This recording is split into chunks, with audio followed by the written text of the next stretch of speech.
दोस्तों, मैं हूँ अर्चना नाकरा। किस्सों और यादों के इस शो में आपका स्वागत है। आज की कहानी का नाम है लापरवाही, जिसे लिखा है मैंने। वक्त बेवक्त याद करती हूँ उन पुरानी यादों के कतरों से, जब मैं अपने चेहरे को देखती हूँ आईने में।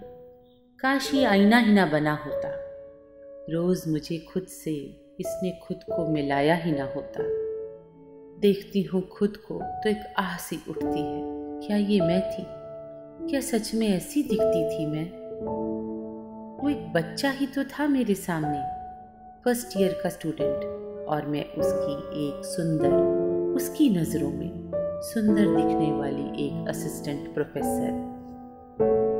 एक टीचर और स्टूडेंट के बीच का संबंध कुछ बरस छोटा बड़ा नहीं होता, अंतर होता है निगाहों में।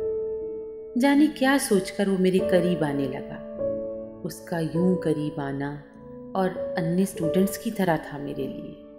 मुझे क्या पता था कि उसके दिमाग में क्या चल रहा है। हरदम घड़ी की टिक टिक की तरह मेरे आस पास मंडराने लगा था, एक साए की तरह।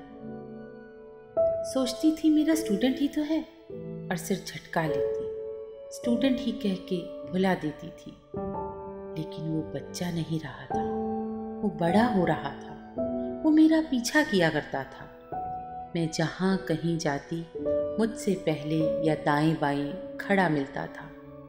मुझे लगता था इत्तेफाक है, पर वो महज इत्तेफाक नहीं था।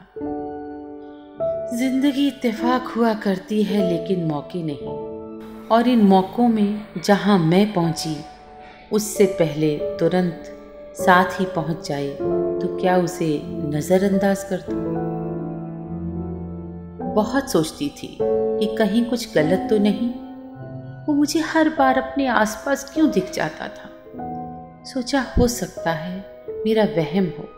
एक दिन उसने कह दिया, मैडम, आपको मैडम नहीं शोभना कहूं तो? मैं सिर से पांव तक कांप गई। तुम मेरे स्टूडेंट हो, ऐसा कैसे कह सकते हो?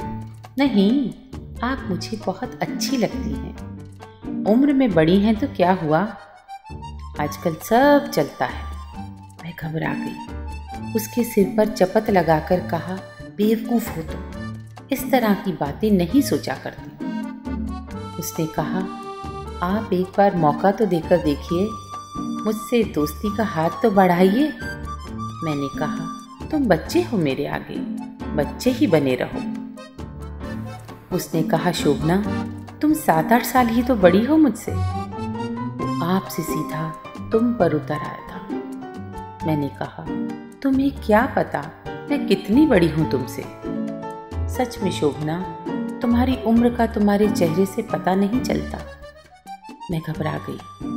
ये सोचने लगी कि क्या मेरा चेहरा खुदा का तोहफा है मेरे लिए, या एक जिल्लत कि मैं जो हूँ वो मैं लगती नहीं। डरने लगी थी। इतने बड़े शहर में अकेली जो रहती थी, बिल्कुल अकेली। लेकिन वो मेरे आगे पीछे घूमता ही रहा, कॉलेज में, बाहर, दीवानों की तरह। पता नहीं पढ़ाई वढ़ाई भी किया करता था या नहीं, या सिर्फ मेरी ड्यूटी किया करता था, एक पहरेदार की तरह, या यूं कहूँ एक बॉडीगार्ड की तरह। लेकिन यही मैंने गलती कर दी। आज वो सरेआम मुझसे शादी का इजहार कर बैठा। शादी, इतने बड़े कॉलेज में, इतने सारे स्टूडेंट्स के सामने उसने घुटने टेक कर मुझे सुर्ख लाल गुलाब ऑफर कर दिया था और कहा, शोभना, आई लव यू। मेरा गुस्सा सिर से पांव तक जल रहा था। स्टूडेंट्स हंस रहे थे और लेक्चरर्स भी मुंह दबाए मुझे टेढ़ी आंखों से देख रहे थे। मुझे बस ये लगा, ये शहर छोड़कर कहीं चली जाऊं, ये धरती फट जाए और मैं उसमें समा जाऊं, पर नहीं हो पाया मुझसे। आज उसने मुझे मेरे फियांसी के साथ देख लिया। मेरा फियांसी आकाश। क्या कहती कि मेरी एंगेजमेंट हो चुकी है? हाँ, शायद मुझे पहले बता देना चाहिए था, पर हर पर्सनल बात क्या अपने स्टूडेंट्स को बताना ज़रूरी है? कुछ दिन बाद उसने हमें एक रेस्टोरेंट से बाहर निकलते हुए देख लिया। आकाश गाड़ी में सामान रखने आगे बढ़ गए थे। उसने मुझे देखा तो वो भागते हुए मेरे पास आया और फिर मानो सब थम सा गया। मेरी आंखों के आगे अंधेरा सा छा गया। जब आंखें खुली तो सब कुछ धुंधला सा था। लोग मुझे घेरे हुए खड़े थे। आकाश मुझे जब तक बचाते मैं तब तक आधी झुलस चुकी थी। जलती हुई चीख रही थी, मेरा चेहरा, मेरा चेहरा। मेरे जिस चेहरे से उस बेवकूफ़ लड़के को मोहब्बत हो गई थी वो झुलस चुका था। मैं हॉस्पिटल में लेटी, पट्टियों से बंधी, आज अपना इलाज करा रही हूँ। आकाश मेरे साथ है, मेरा हाथ थामे मुझे संभाले रहते हैं। उस स्टूडेंट की कंप्लेंट, क्या उसे बच्चा कहूँ? खुद को दोष दूँ या दूसरों को, जिन्होंने उसकी परवरिश करते समय सोचा तक नहीं? अब मेरी ज़िंदगी का क्या करूँ?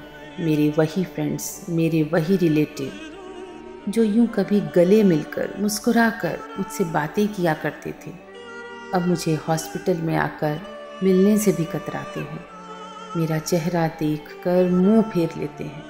क्या कहूँ, किससे कहूँ? पर अब और चुप नहीं, कभी नहीं। ये समाज का वो जलता हुआ सच था जो इस तरह मेरे चेहरे पर आकर टिक गया था। लेकिन अब और मैं चुप नहीं रहूँगी। दोस्तों, फिर मिलेंगे डायरी के अगले पन्ने में।